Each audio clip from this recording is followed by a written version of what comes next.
On accueille Pierre de Villemot et ses invités pour la table ronde sur la réconciliation entre la terre et les hommes, s'il vous plaît.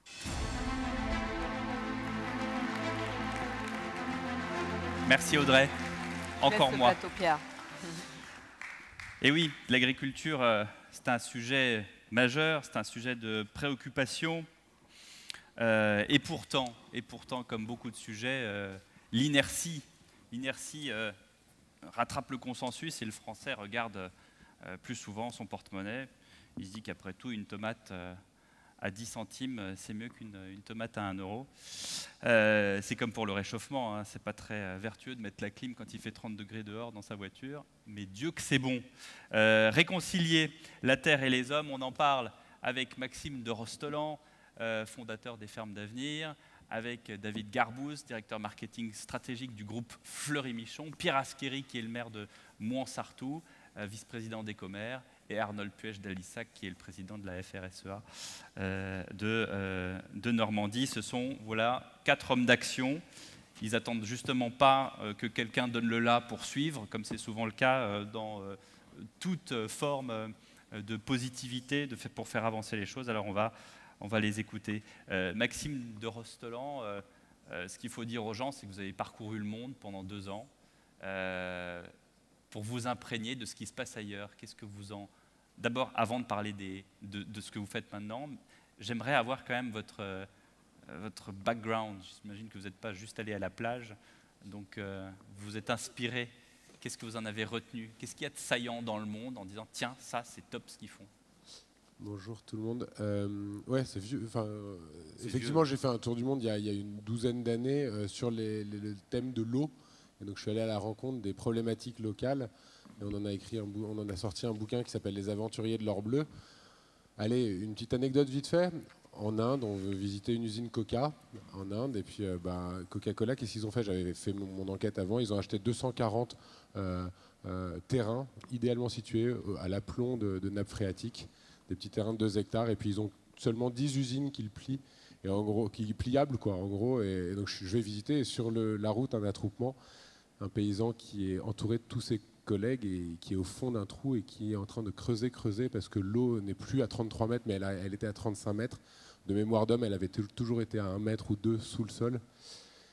Et en fait, il m'explique que c'est parce que l'usine est là, et donc je vais à l'usine, et je comprends qu'en fait, donc les usines Coca vident les nappes, et puis se déplacent une fois que la nappe est finie. Donc ils ont acheté 240 parcelles comme ça, ils ont 10 usines, ça peut tenir 50 ans, et ils sont en train de vider. Donc on peut vraiment dire que c'est du coca indien, puisque c'est les nappes phréatiques indiennes, pour le coup. Ouais, tout à fait. Et 12 litres pour 1 litre, ouais. 12 litres d'eau pour 1 litre de coca. Et les gens préfèrent boire du coca parce qu'en fait la pub leur fait comprendre ou croire que c'est bien. Bref, c'était pour reparler d'il y a 12 ans. Voilà, c'est ce qui vous a marqué et ça nous intéresse. Il y a plein de choses qui m'ont marqué. Une autre chose, c'est que j'ai décidé de plus rentrer, de plus prendre l'avion, et je suis rentré à la voile. Et donc un mois et demi en mer, c'était quand même une belle expérience. Là, vous êtes venu comment au Havre? Au Havre, je suis en train, non, en train. Ouais, on fait beaucoup de choses en train. Le train, c'est vertueux. L'eau, Bluebees et les fermes d'avenir aujourd'hui.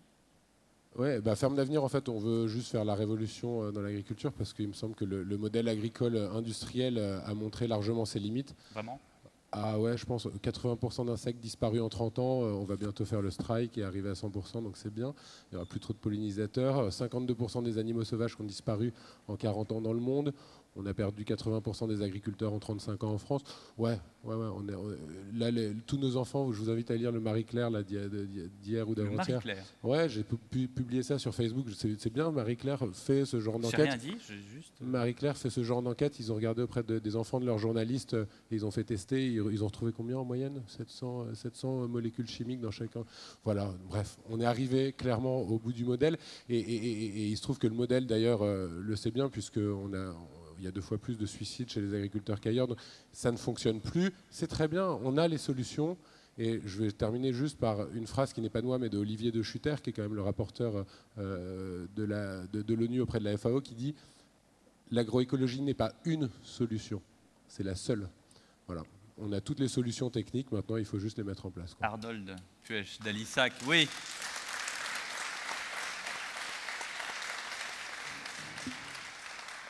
Quand vous entendez Maxime de Rostolan, qu'est-ce que vous avez envie de lui répondre?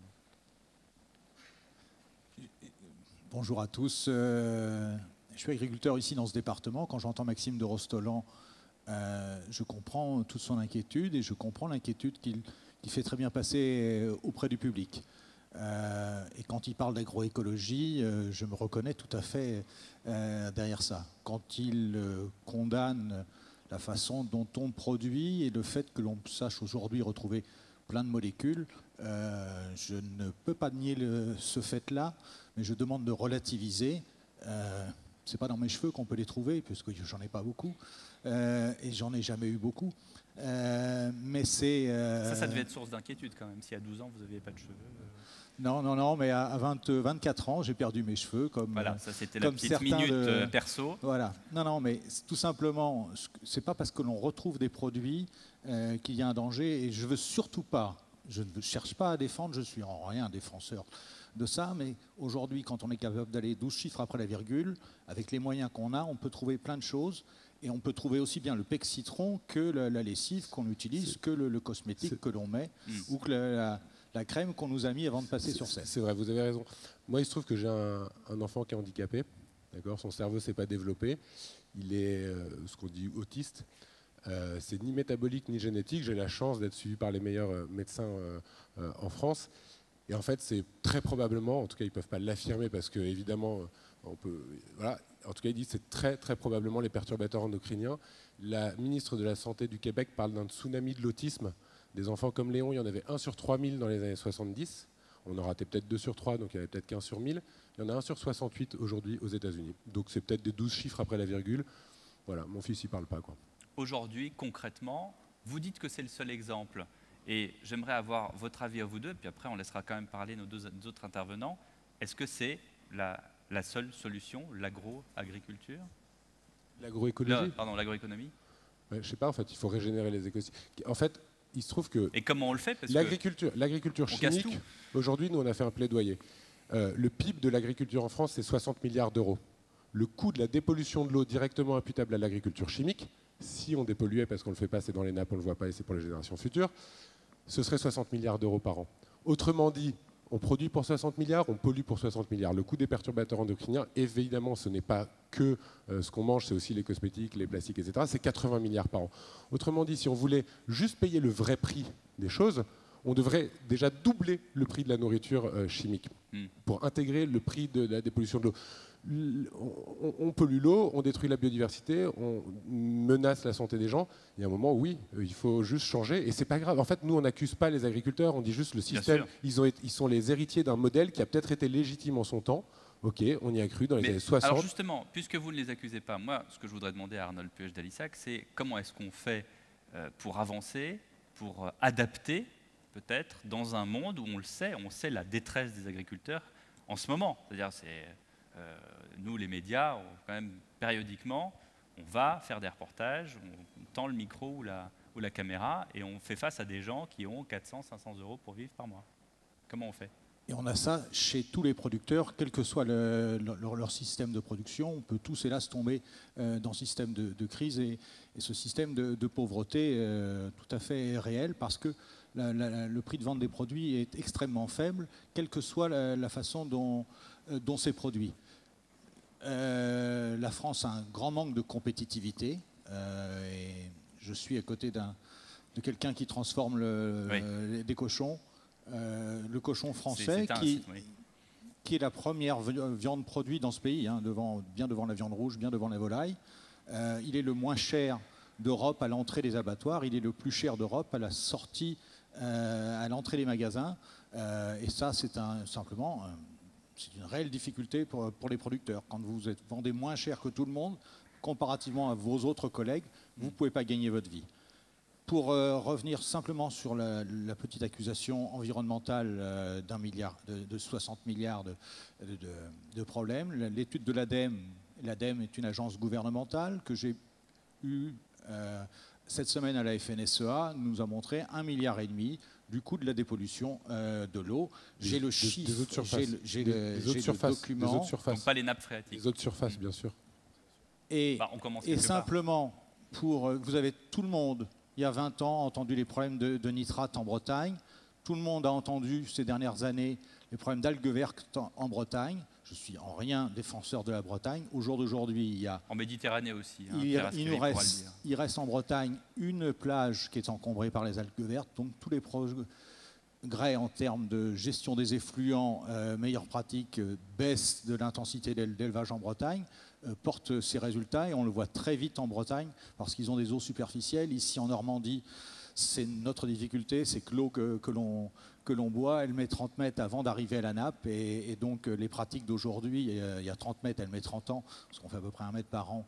Et c'est donc, on met les pratiques et les problèmes qu'on a en qualité de l'eau, c'est généralement des pratiques d'il y a 30 ans. Alors, David Garbous, ça y est, on vous a juste rapidement, parce que c'est les problèmes d'il y a 30 ans. Été deux à parler. C'est les problèmes d'il y a 30 ans. Juste Ecofito, on a dit qu'on allait diviser par 2 entre 2008 et 2018. Moralité, on a pris 12% d'augmentation des pesticides par an. David, on va tenter de vous réconcilier. Ça va être difficile puisque ça commence par réconcilier. David Garbous, Danone, puis Le Sieur, puis Fleury-Michon. Entre nous, vous êtes le grand méchant loup, là, c'est difficile. Et d'ailleurs, vous avez eu un premier petit tacle de votre voisin. Comment est-ce qu'on peut être vertueux et Fleury-Michon dans le contexte actuel? Alors, bonjour tout le monde. Ça n'a rien de drôle d'ailleurs au demeurant. Non, mais vous avez raison de poser le sujet comme ça. Je pense qu'il y a pas mal de gens qui se disent ça aujourd'hui. En fait, il y a 2 ans, on était tous aux États généraux de l'alimentation. Et l'objectif de ces états généraux, c'était de se dire finalement, plutôt que de hurler chacun dans notre coin en disant que ça ne va pas et que c'est de la faute de l'autre, ce serait pas mal qu'on se retrouve ensemble et qu'on essaye de construire des solutions ensemble. Ici, on est au forum de l'économie positive. Mais ça commence par des problèmes. Donc après... Oui, non, mais poser la problématique, c'est extrêmement important. Mais comme disait Maxime, je pense qu'on n'en est plus là. On n'en est plus à se dire que les problèmes sont importants. Ce qu'attendent les gens aujourd'hui, c'est des solutions et des actions concrètes pour faire changer les choses. Et ils attendent effectivement que tous les acteurs se mettent en mouvement. Donc on a vu sur l'alimentaire, ce qui est fantastique, c'est qu'il y a une prise de conscience générale, il y a plein d'initiatives à petite échelle, à moyenne et relativement peu à grande échelle. Donc, pour qu'on puisse adresser le sujet et qu'on apporte des vraies réponses à la hauteur des enjeux, il faut qu'on change d'échelle. Il faut que toutes les initiatives individuelles elles continuent, mais il faut aussi que des groupes.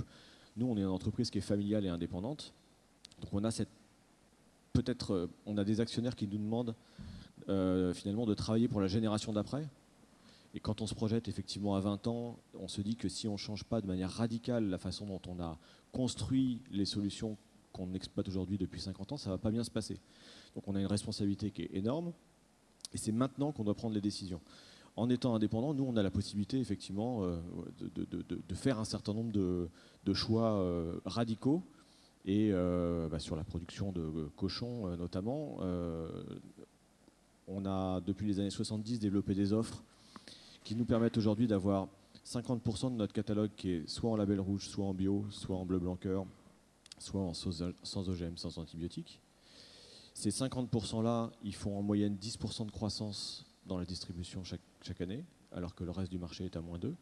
Donc on dit souvent que les consommateurs sont un peu versatiles, qui veulent des bons produits mais qui ne sont pas prêts à les payer. Ce n'est pas du tout ce que nous on constate. On dit souvent qu'ils ne comprennent pas grand-chose à l'étiquetage. On les sous-estime largement. Je peux vous dire qu'à Europe 1, on a fait des reportages et dernièrement, c'est toujours pas gagné. Mais in situ. Je prends un exemple très concret, le Nutri-Score, qui est un étiquetage nutritionnel qui a été mis en place. Certains disent que les consommateurs ne comprennent pas, c'est faux. Leclerc a fait une expérimentation grandeur nature dans ses hypermarchés avec ses produits et les nôtres. Il y a 10% d'amélioration de la consommation, de la qualité de la consommation des produits quand les gens ont l'information, Nutri-Score A, B ou C. Et ceux qui sont les plus concernés, c'est ceux qui ont les revenus les plus faibles. Donc pour certains, c'est compliqué d'afficher le Nutri-Score parce que quand on fait des produits de charcuterie, par exemple, c'est des produits qui sont pour les salaisons salés et les Nutri-Scores sont souvent D ou E. Donc on se dit, oh là là, ça va être terrible. Mais fondamentalement, les gens, en 2018 aujourd'hui, ça devrait être un droit fondamental que de savoir exactement ce qu'il y a dans les produits qu'on achète, les impacts que ça peut avoir. On a tendance, et moi je m'occupe du marketing chez Fleury Michon, donc je suis très bien placé pour le savoir, on a tendance à facilement mettre en avant les dimensions positives de l'emballage, sur l'origine France des cochons par exemple. Nous on a décidé chez Fleury Michon par exemple de mettre toutes les origines, même quand elles sont espagnoles et que ça peut heurter certains. C'est important de pouvoir donner aux gens les clés complètes, y compris sur les sujets des pesticides qui sont devant nous. Et pour cela, des outils comme des plateformes. Il y a eu Venez vérifier. On rappelle en 3 secondes ce que c'était, Venez vérifier. Oui, en fait, moi je suis arrivé chez Fleury Michon en 2013 et 15 jours après, c'était la crise du cheval dans les lasagnes. Donc j'étais très Bienvenue chez Fleury Michon. Très vite dans le bain vous veniez de chez Le Sieur. Du service consommateur, voilà. Et en fait, donc, les gens nous questionnaient sur ce qu'on mettait dans nos lasagnes. On expliquait qu'on n'était pas concerné parce qu'on ne faisait pas d'achat spot. Mais la question qui posait juste derrière, c'est parce qu'une partie de notre activité, c'est du surémis. Ils nous disaient, mais qu'est-ce que vous mettez en fait dans ce produit? Et on voit bien que ces crises, finalement, ça questionne la confiance qu'on porte aux industriels. Et nous, on s'est dit que plutôt que de faire une campagne pour dire tout va bien et dégustez-en, on a dit aux gens, ne croyez pas sur parole, venez vérifier par vous-même. Et on leur a proposé de remonter toute la chaîne finalement de production, depuis leur magasin, en passant par notre usine, et en montant jusqu'à la matière première principale. Nous, on achète... Mais via quoi? Via des vidéos, via des visites guidées? On prend le car, on va dans votre... Les deux, ouais. On a les fait... deux. Moi je disais ça sur le ton de la blague, mais on pouvait vraiment venir visiter votre usine. Oui, on a invité concrètement des consommateurs, des blogueurs, des journalistes à remonter toute la chaîne. Et on ne pouvait pas emmener 60 millions de personnes en Alaska, donc on a fait des vidéos pour montrer en détail. On a proposé à tous les blogueurs qui sont venus de donner leur rapport d'étonnement, de solliciter leur communauté pour poser les questions en amont, de façon à ce qu'on puisse y répondre. Et on leur a demandé surtout de nous dire ce qui les étonnait, positivement comme négativement. Ils ont été globalement plutôt positivement surpris parce qu'ils pensaient qu'ils allaient voir les loups de la cuisse et ils ont vu des choses qu'ils comprenaient très bien. Et vous êtes l'affreux Tricatel. Et ils ont vu... Alias Julien Guillemard. Justement, voilà, c'était pas ça et ça les a soulagés beaucoup. Et ça, c'est des trucs qu'on ne peut pas raconter dans une publicité. Il faut juste... C'est trop long, ça coûte trop cher. Et puis, non, il faut que le constater d'humain à humain, je dirais presque. Voilà. Avec nous, alors Pierre Asqueri aussi, qui n'a pas parlé jusqu'à présent, maire de Mouansartou. Je disais de Maxime que c'était un globe-trotter. Vous êtes une sorte de globe-trotter dans votre zone. C'est-à-dire qu'avec à l'échelon local, avec justement l'association Ecomer, vous allez dire à chacun, vous allez porter la bonne parole et vous veillez à ce que, au plus près, le local, on dit toujours oui c'est local, mais justement, c'est au plus près de l'homme que vous arrivez à réconcilier à votre façon. Oui, bonjour à tous, tout à fait. Puisque donc, je viens du sud de la France, des Alpes-Maritimes, une petite commune, Mouansartou, qui est coincée entre Cannes et Grasse. Je le dis parce que le contexte est important. Un lieu où le foncier est difficile d'accès et le foncier agricole, n'en parlons pas, il a disparu, quasiment disparu. Donc difficile de trouver de l'approvisionnement de proximité, de qualité, du bio, n'en parlons pas, c'est encore plus difficile. Donc c'est dans un contexte compliqué. J'insiste là-dessus parce que si on a réussi à faire cette expérience, que je vais vous décrire rapidement sur Mouansartou, c'est qu'elle est reproduisible partout, y compris et surtout dans les régions agricoles et rurales. Donc nous, effectivement, nous produisons nous-mêmes nos légumes en régie directe, donc c'est la commune. On a deux agriculteurs et demi qui produisent tout au long de l'année les légumes pour les cantines. On fournit 1000 repas jour, 1200 avec les crèches. Et bien, la volonté, c'est de fournir du bio, c'est 100% bio, les repas sont bio, sont approvisionnement local, de saisonnalité évidemment, et en circuit ultra court, puisque c'est les cuisiniers qui décident de ce que vont manger les enfants sur la base de ce qui est récolté le matin dans la ferme. Donc voilà, et cette expérience, effectivement, est relativement singulière, ce qui fait qu'on a beaucoup de visites, on a beaucoup de monde qui vient nous voir. Et si bien qu'on a développé un partenariat avec l'Université Côte d'Azur pour développer de la formation en direction des collectivités qui voudraient se lancer dans la démarche. qui voudrait se lancer dans une démarche de restauration durable, collective. Alors c'est pour les collectivités, mais c'est pour toutes sortes de restauration collective. Les modèles, les outils sont utilisables. Le modèle n'est pas nécessairement transposable. Nous, on est dans un environnement très contraint, particulier, mais néanmoins, il y a des invariants, il y a des choses que l'on peut dupliquer. Et donc, effectivement, c'est pour ça qu'on a de la visite, et pas que de nos collègues métropolitains français, c'est le monde entier qui vient. C'est-à-dire qui là, on avait la visite d'une délégation européenne. On est team leader sur un projet européen. Donc, on avait 6 villes européennes qui étaient chez nous la semaine dernière. Une semaine avant, c'était Singapour. On a en permanence des sollicitations un peu partout. Et comment est-ce qu'on peut reproduire ce modèle à grande échelle? Est-ce que déjà, il y a une appétence? Alors, le reproduire, pas nécessairement, parce que je l'ai dit, il est adapté au contexte local. Oui, mais il y a différents contextes et le modèle peut servir selon le contexte local. Il y a des invariants. Alors, par exemple, pour ce qui concerne la France, le Code des marchés publics, c'est quelque chose de très contraint. On a réussi, tout en respectant les règles, à avoir finalement le bon approvisionnement. C'est-à-dire en changeant les lots, en mettant des critères sur la qualité, sur la proximité et pas trop sur le prix, on arrive à avoir exactement le produit que l'on veut. Et on fait ça aussi, c'est quand même important, à coût constant. C'est-à-dire qu'on peut avoir du bio dans les cantines à coût constant, pas de surcoût par rapport à une alimentation, par rapport à un approvisionnement traditionnel.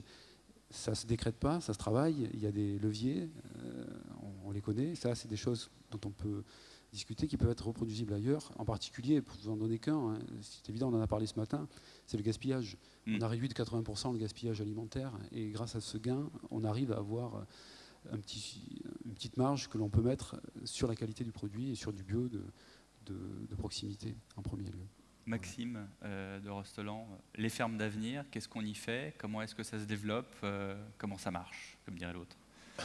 Alors nous, on est une association et on a 4 pôles d'activité. On fait de la production et du conseil. Donc on a 5 fermes aujourd'hui. On en a une en Touraine qui fait 1,5 hectare, une en Normandie à Val-de-Reuil qui fait 4 hectares, une à Brétigny de 70 hectares, parce que l'idée c'est évidemment de sortir la permaculture de cette image small is beautiful et de montrer qu'on peut proposer sur des grandes surfaces des fermes en polyculture élevage, tout en gestion holistique, qui fonctionnent très bien et qui créent beaucoup d'emplois. Donc voilà, donc là on fait de la production et du conseil. Le deuxième pôle, c'est de la formation. On a notamment inventé un concept, un métier, le métier de péiculteur. C'est le péiculteur, donc c'est un mot qu'on a inventé. On s'est dit, en gros, c'est l'ingénieur de projet alimentaire territorial.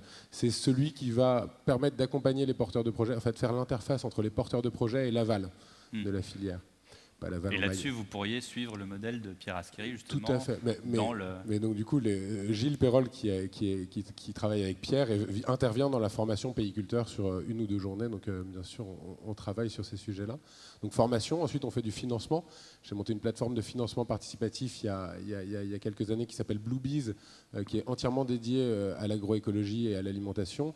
Et donc on a déjà levé 4 millions d'euros en 3 ans. Alors c'est ce que le Crédit Agricole prête en 1 heure, hein, donc on n'est pas en train de changer la face du monde. Mais le procédé n'est pas le même. Pardon ? Le procédé n'est pas le même. Le procédé n'est pas le même, mais ça fonctionne bien. Et puis sur le financement, on a également lancé les concours fermes d'avenir par lesquels on a remis 1,7 million en 3 ans à plus de 150 fermes. Pas par ferme, hein, divisé en 150. Et enfin, on a le dernier pôle qu'on appelait sensibilisation, mais on trouve ça un peu mielleux, un peu mou. On fait de l'influence. Donc du coup, on a deux cœurs de cible. On est en train d'en faire là d'ailleurs de l'influence. Tout à fait. Hein, donc, ouais, c'est le grand public. Donc on a fait le tour Ferme d'avenir. On a sorti un film qui s'appelle On a 20 ans pour changer le monde, un bouquin qui va avec. Et en fait, donc ça c'est le grand public, et sur la politique, sur les décideurs, l'influence, on essaye de la faire aller dans le bon sens. Et on travaille bien d'ailleurs, on s'accroche de temps en temps, mais clairement, l'important, c'est de trouver les points de convergence. Et on a des points de convergence. L'idée, c'est de bien rémunérer les agriculteurs. Et comment on le fait? Aujourd'hui, vu que les prix ont été tirés vers le bas, il faut trouver des compléments. Et comment est-ce qu'on fait? rémunérons les services écosystémiques rendus, dès lors qu'il y a des services écosystémiques rendus. Si en effet on divise les pesticides et qu'on divise le nombre de personnes atteintes de problèmes de santé, super, on fait économiser de l'argent public, et bien on va rémunérer les agriculteurs pour ça. Si les agriculteurs arrêtent de balancer de l'azote en excès dans leurs champs, et que du coup l'eau elle est potable directement et qu'il n'y a pas besoin de passer par des opérateurs, etc., et bien on rémunère les agriculteurs pour ça. Nous, c'est un levier, donc la rémunération pour les services écosystémiques et les lunettes en fait qu'il va falloir adopter maintenant, c'est la comptabilité en triple capital. Arrêtons de ne penser que par l'argent et par les euros. Pensons aussi capital naturel et capital humain. On a décapitalisé, l'agriculture a décapitalisé, on a perdu 50% de la matière organique de nos sols, donc du coup, on est encore plus dépendant du pétrole. Et juste pour terminer, moi, ce qui m'a fait changer, vraiment, ce qui m'a fait sauter dans l'agriculture, c'est cette notion d'efficacité énergétique pour produire de l'alimentation. En 1940, avec 1 calorie fossile, on savait produire 2,4 calories alimentaires. D'accord ? On était à rendement positif. Aujourd'hui, il nous faut 7 à 10 calories fossiles pour produire une seule calorie alimentaire. On a divisé par 25 notre efficacité énergétique pour produire de la nourriture depuis l'époque de nos grands-parents. C'est une insulte à l'intelligence humaine pour une société qui se dit développée d'être 25 fois moins efficace que ses grands-parents. Et donc du coup, en plus, le jour où le baril il vaut $50, ça va bien. Hein. Et puis on est là, compétitivité, etc. Le jour où le baril il vaudra $200, notre compétitivité, mais elle sera morte. Donc du coup, c'est pour ça que l'agroécologie, qui produit plus d'énergie qu'elle n'en consomme et qui est autonome, qui ne dépend pas du cours du baril, elle sera compétitive et résiliente. Voilà. Arnold, ouais.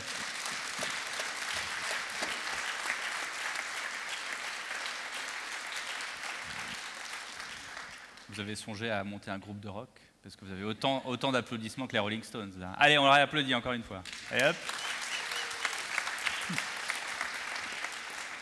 Non, mais ma question, c'est que fait la police, hein? C'est les pouvoirs publics, les uns après les autres. Quand on leur dit ça, plus les perspectives, le contexte que vous vivez depuis votre plus jeune âge, parce qu'il faut savoir que vous fédérez les agriculteurs depuis votre plus jeune âge. Vous étiez président des jeunes agriculteurs de votre région aussi. Donc, comment est-ce que, quand on prend la ligne téléphonique et on appelle le ministère, qu'est-ce qu'on vous répond? On dit, je n'ai pas le temps, c'est l'heure de la pause. Le ministère a fait les états généraux pour redonner de la valeur. Donc, on va voir les discussions avec les industriels et la grande distribution qui doit inverser la construction du prix. Ça, c'est pour du court terme, mais du court terme qui, derrière, amène du prix pour tout le monde, y compris pour les producteurs engagés en permaculture. Et puis, il y a tout le débat environnemental et tous les défis qu'on a à relever, tous les challenges qu'on a à relever ensemble.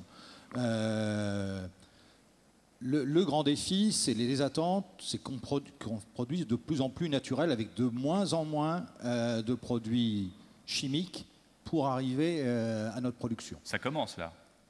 C'est dans l'air du temps. Ça a commencé et depuis 7-8 ans, on a une stagnation parce qu'on a perdu beaucoup. Si on est passé de 120 000 tonnes de pesticides à 60 000 tonnes en 2008, 120 000 tonnes avant les années 2000, si on a divisé par deux, c'est parce qu'on s'est amélioré, mais on a perdu depuis 2008 les produits qui étaient cancérigènes, mutagènes et reprotoxiques. Voilà. Non, mais c'est tant mieux, mais bien sûr, tant mieux. En même temps, on sait qu'il en reste encore quelques-uns que tout le monde utilise, qu'on appelle les produits de grand-père, mais on n'ira pas se polémiquer là-dessus parce que le but n'est pas de polémiquer, le but est de trouver des solutions. Et on a engagé depuis 1 an ce qu'on appelle le contrat de solution.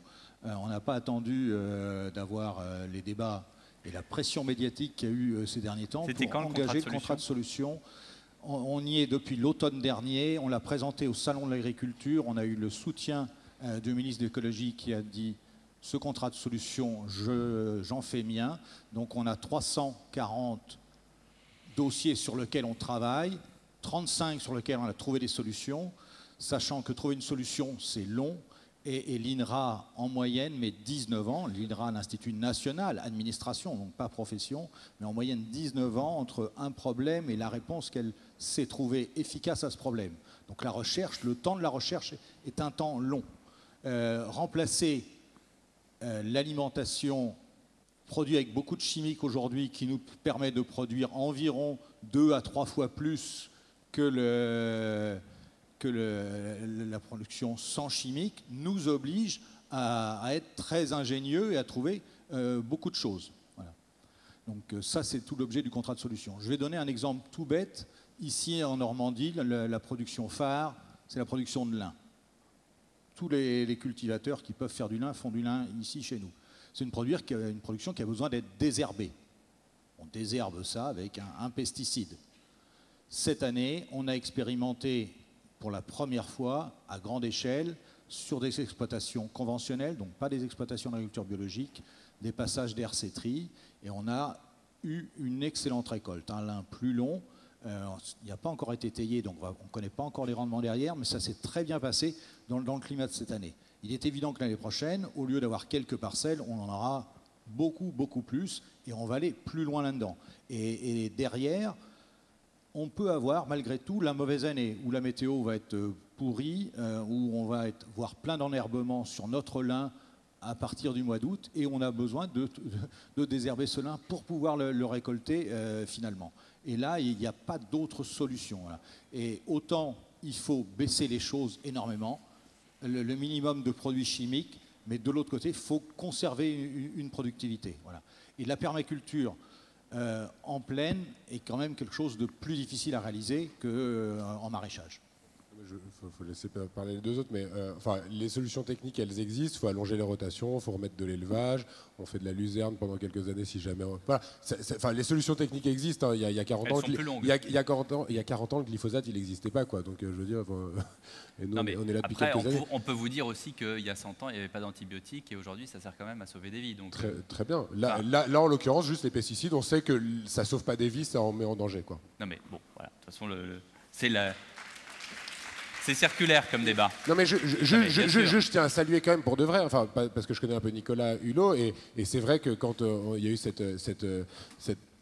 cette polémique sur le glyphosate, etc., au moins Nicolas disait, mais attends, la FNSEA sort un contrat de solution, et ce contrat de solution, il tient la route, donc bravo et merci de le faire. Merci de le faire.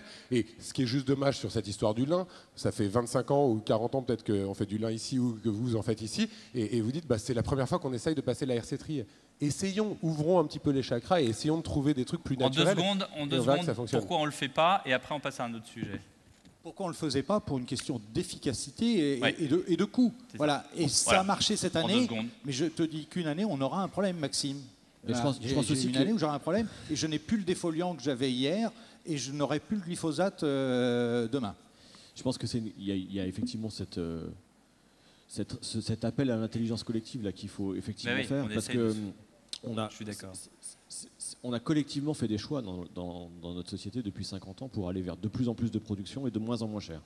On voit effectivement aujourd'hui que ça nous mène, on voit tous les effets collatéraux que ça produit. Il n'y a plus aucune au sens large, hein, d'ailleurs. Oui, il n'y a plus rien qui passe sous le radar, je dirais, et donc on a une responsabilité collective pour inventer les choses. Maintenant, pour faire passer pour certains, ça paraît être un saut tellement énorme que tu as une phase de sidération au départ ou une phase d'incrédulité. En fait, l'enjeu, c'est effectivement d'expérimenter, de faire des nouveaux choix, de montrer que ça marche. Et à partir du moment où ça marche, en fait, tout le monde se change d'avis. Moi, je prends un seul exemple sur le cochon, puisque c'est un peu notre truc. On a lancé, nous, du jambon bio en 2004 chez Fleury Michon. Donc ça fait un petit peu plus de 10 ans. Et depuis 2004, on s'approvisionne à 98% au Danemark. Parce qu'en France, il y a moins de 1% des éleveurs qui sont en bio. Moi, quand je vais au Danemark voir les éleveurs là-bas, ils ont le sourire jusqu'aux oreilles. Ils ont le sourire jusqu'aux oreilles. Ils sont très fiers de ce qu'ils font. Ils gagnent très bien leur vie. Et c'est pas le cas en France. Et les produits qui sortent sont de très très bonne qualité. À 800 km de là, ou 1000 en fonction de là où on se situe, il y a des éleveurs qui sont en train de mourir, qui s'en sortent absolument pas, et parce qu'ils sont enfermés ou se laissent convaincre que la productivité ou la voie du toujours plus et toujours moins cher, c'est la seule. Nous, on a essayé de poser la problématique.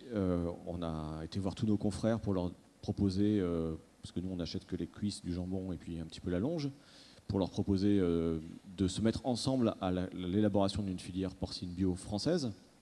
Ils sont tous d'accord, mais comme ils n'ont pas d'historique, ils ne savent pas se projeter sur les prochaines années.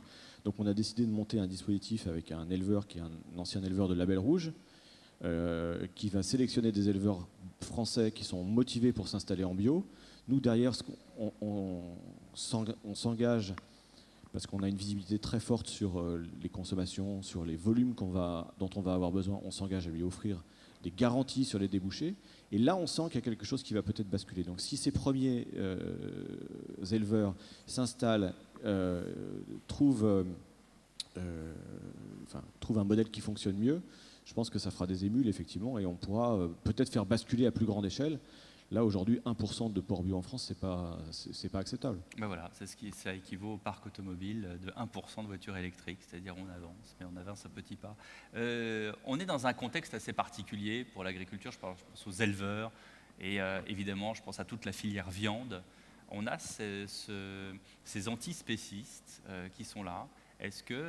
Comment est-ce que vous voyez les choses? Là, on est dans une ambiance où on veut réconcilier la terre et les hommes. Là, on ne réconcilie rien du tout. Comment est-ce qu'on réagit à ça? Peut-être vous d'abord, justement, qui êtes fait partie de la filière viande. Nous, ils nous en mettent plein la gueule tout le temps. Depuis longtemps ou Non, depuis 2 ans en particulier. Alors, le parti qu'on a pris, c'est de répondre à tout le monde. Hein. Donc, alors, ils sont souvent surpris qu'on réponde, parce que la plupart des marques ne répondent pas. Et ce qu'on explique, c'est vraiment notre conviction, c'est que ce que eux prônent, c'est finalement un changement radical de pratique pour fondamentalement améliorer, pour fondamentalement manger mieux. Leur vision du manger mieux, c'est plus de viande. Fatalement, oui. Alors. Oui, mais ça peut être une des voies. Nous, on considère que ça ne doit pas être une voie unique. Nous, on pense que... Après, il y a 2 catégories. Hein. Il y a ceux qui disent effectivement on arrête tout, et puis il y a ceux qui disent mangez mieux. Oui, après, arrêter tout, il y a un moment donné où ça va bien se passer. Hein. D'ailleurs, on l'a vu d'ailleurs sur l'arrêt de différentes méthodes pour... Ce qui se passe globalement dans toute la société aujourd'hui, c'est qu'il y a une déconsommation de la viande, quelles que soient les couches de population, quels que soient les lieux d'habitat, etc. Les gens se disent finalement, je préfère en manger moins souvent et manger de la viande de meilleure qualité. Et ça, ça nous semble d'abord nous réconcilier avec notre histoire culinaire. C'est vraiment le sens de l'histoire, parce que si on mange le régime tel qu'il est aujourd'hui à l'échelle de 9 milliards d'habitants demain, c'est sûr que ça ne se passe pas bien. Donc il va falloir qu'on mange moins de viande, beaucoup moins de viande. Et en mangeant moins, on peut manger de la viande de meilleure qualité qui rémunère mieux. Que ce soit vous qui le disiez, ça c'est très intéressant. Oui, c'est important. Oui, bien sûr. Et il y en a une qui applaudit. Il y en a une qui applaudit, bien sûr. Mais en faisant ça, finalement, on se donne les moyens de mieux rémunérer l'ensemble des gens qui font un travail de meilleure qualité, qui a des effets aussi écosystémiques tout autour. Et si on le fait à l'échelle de Fleury Michon, ça a un impact fantastique, un impact important, je veux dire. Donc c'est pour ça qu'il faut mobiliser toutes les énergies, pas être idéaliste sur le délai dans lequel ça peut se mettre en place, mais à partir du moment où les premiers résultats sont là, et on dit souvent que les consommateurs, encore une fois j'entends souvent ça, sont pas prêts, etc. C'est pas vrai, ils sont largement devant les industriels en termes de prise de conscience. Ils se disent qu'est-ce qu'ils font, ils ne voient pas l'offre bouger assez vite, et quand ils voient en revanche des choses qui avancent concrètement, ils répondent présent. Nous on fait 10% de croissance encore une fois sur ces business-là, et ça va continuer. Qu'en pense l'élu local, maire de Mouans-Sartoux? Effectivement, ce ne sont pas des dérives, j'accuse personne, de ces phénomènes en marge, j'allais dire, de la réconciliation entre la terre et les hommes. C'est-à-dire à un moment donné, on descend, on casse tout, et on dit c'est le seul moyen de se faire entendre. Alors effectivement, la réconciliation, nous, elle est implicite dans notre démarche, en passant par les enfants, en les sensibilisant à la production agricole, maraîchère. On ne fait pas d'élevage, mais pourquoi pas à la rigueur. Les enfants sont connectés avec les modes de production, ils savent comment on pousse les choses, et ils diffusent ça au sein des familles. Et les parents, maintenant, sont en demande d'alimentation de qualité, de proximité, de bio, de saisonnalité. Les parents écoutent leurs enfants. Et les parents écoutent les enfants. On a fait On a fait une enquête de satisfaction et les parents déclarent à 80% avoir changé leurs habitudes alimentaires en fonction de ce que vivent les enfants. Et ils veulent du mieux, ils veulent du meilleur, ils veulent de la proximité, ils veulent du bio s'ils peuvent le payer. Et c'est ça, quoi. C'est la viande, vous en parlez fort justement.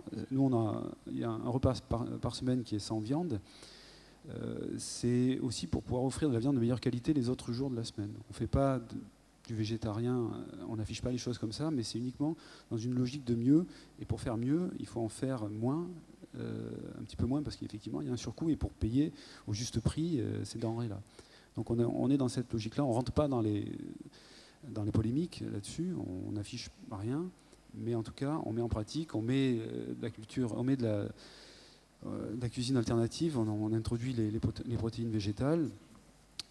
On fait tout ça, on informe, on fait de la formation quelque part implicite auprès des parents par l'intermédiaire des enfants.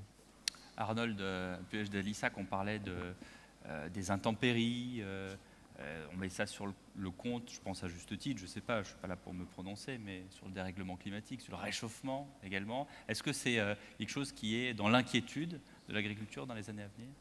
Le changement climatique est une réalité.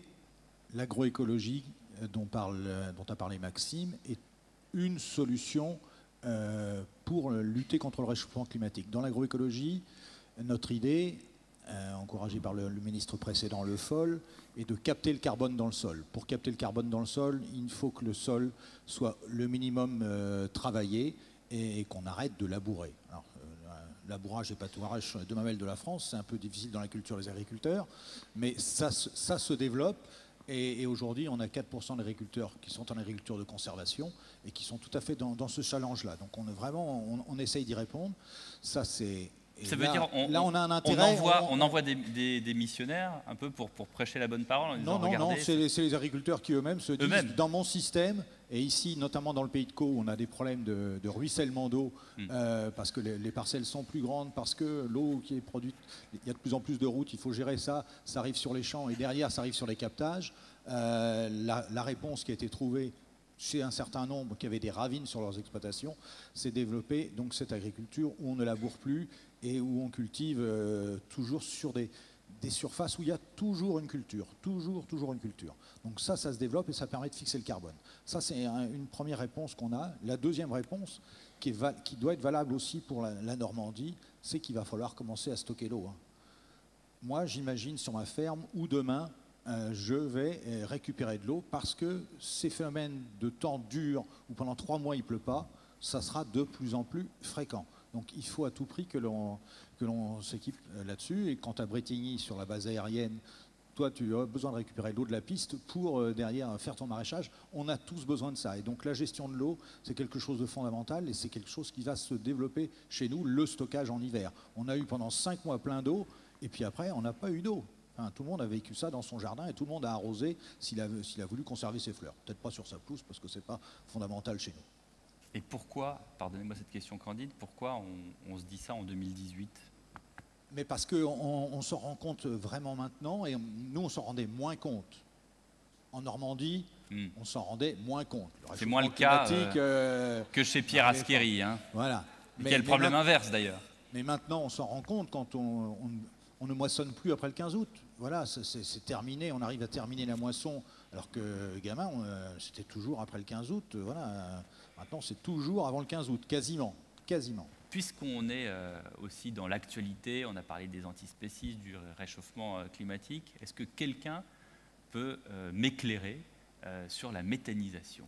Ça, on en parle beaucoup, peut-être vous d'ailleurs justement. La méthanisation, aujourd'hui on produit 20% de la méthanisation en France. Il y en a quelques fermes, hein. On doit avoir moins d'une dizaine sur l'ex-Haute-Normandie qui sont lancés là-dedans. C'est de gros investissements, ça va jusqu'à 5 millions d'euros, ça demande voilà. Et c'est à la fois utiliser des effluents animaux, donc le fumier produit par nos animaux, volailles ou porcs ou bovins, mélangé l'été avec les déchets verts des communes. Donc il y a une synergie importante qui peut se trouver entre le monde agricole et le monde urbain.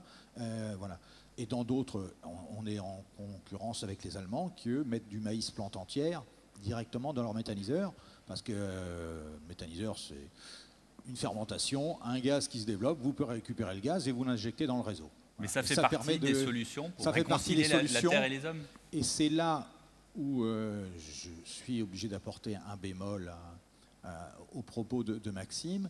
C'est là où plus on va produire de matière verte. De crainte parce que vous avez peur que... Non, mais parce qu'on sait qu'on n'est pas d'accord sur tout. Il faut produire un maximum de matière verte à l'hectare, et pour produire un maximum de matière verte à l'hectare, il faut ou du trèfle, qu'on peut avoir sur les prairies, mais sur des plantes cultivées, il faut utiliser de l'ammonitrate, de l'engrais chimique en captant l'azote de l'air quand on synthétise ça.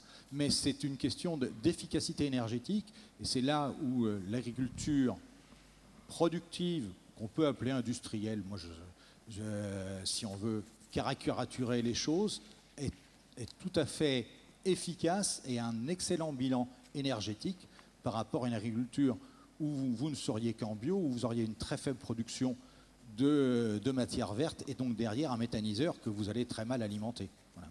Merci beaucoup. Merci à vous quatre. Merci à Arnold Puech d'Alissac. Merci Pierre Arscheri, David Garbous et Maxime de Rostolan. À chacun sa solution.